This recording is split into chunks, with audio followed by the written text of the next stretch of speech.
Hi guys, Ron today from the Piazza Novana. You can see this beautiful statue here and the beautiful fountain in the middle of one of the most active piazzas in Rome, Italy. And you can hear the music in the background, you can see people bustling around, and this is actually a little after noon, and frankly at night is when it really comes alive. But I wanted to get here and let you experience a little bit of this and use this as an opportunity to talk about three things that I see going on here, and that is the past, the present, and the future.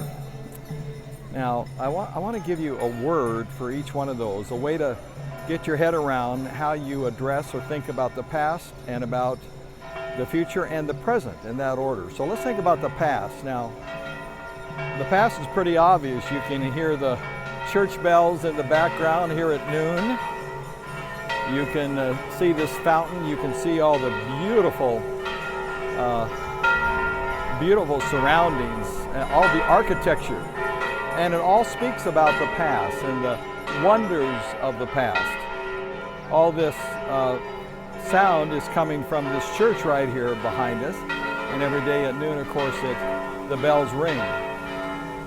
So when it comes to the past, here's the word I want you to think about, and the word is glance. Glance at the past. By that I mean this: don't get hung up on the past. Your past does not define you. Your background does not define you. What defines you is going forward, who you are, your aspirations for the future, your actions in the present, and how you live, how you seize the opportunity. So it's not the past. So you may have failed in the past, you may have failed today or yesterday, but don't let those things hold you back. Instead, move forward.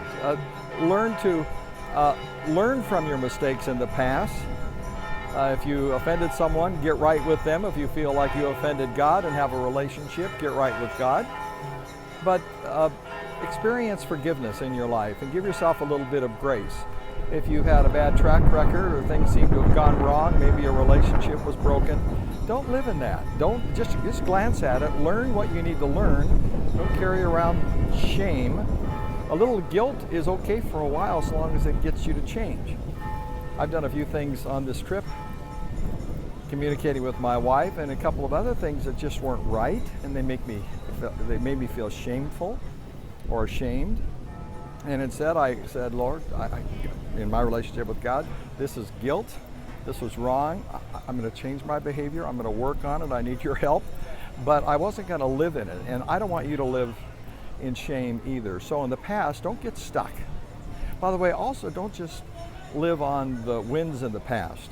I've done that sometimes over my life. I was able to achieve some pretty high levels of leadership and influence beginning in my late 20s and 30s. I was president of graduate schools, and often I'll look back at that and say, boy, look at all these things I accomplished, and it's easy for me to settle in on those and kind of live off some of those successes, and including products developed and sold and other tools and resources, but that's not healthy. So don't let the past define you, either the good things you did or the bad things you did. Move forward. So glance at the past. When it comes to the future, learn to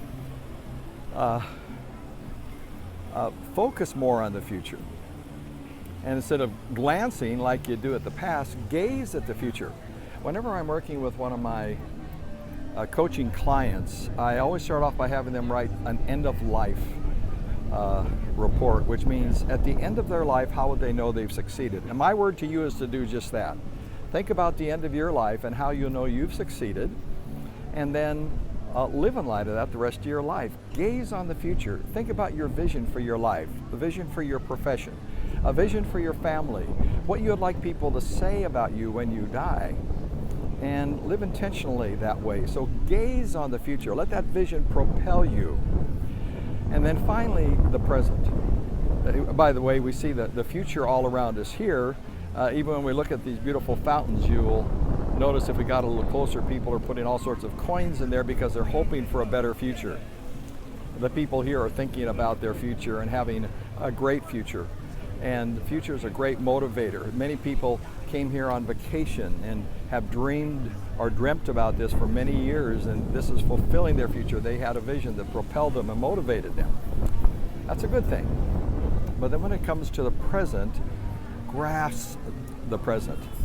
One of my favorite verses in the Bible is in the book of Ephesians, where it says, we're to redeem the time or buy up the opportunity because the day is evil. And the point here is that life's short, and so what we need to do is buy up the opportunity, those opportunities around us. Seize the day, carpe diem. And I want to encourage you to do that. So live in the present. And one of the things I love about Italy is people live in the present. They're full of life. It's alive now, but boy, you wait until 7, 8, 9 o'clock at night. My wife and I are staying in a cute little place away from the main tourist areas, and boy, there's just so much noise around there, but it's really festive noise, and it's going on at 2 and 3 and 4 in the morning. People are just pretty excited. They live life. They seize it. I love that about the Italians, and we need to do that too. Seize the day. Buy up the opportunity. Look for opportunities to be the best you can be, and to care for people, and to be giving and caring and helpful yourself. So seize the opportunity and enjoy the process. So those are the 3 words. When it comes to the past, glimpse at it. When it comes to the future, gaze at it. When it comes to the present, grasp it, live it, buy up the opportunity. Okay, Ron signing off from Piazza Novana here in Rome.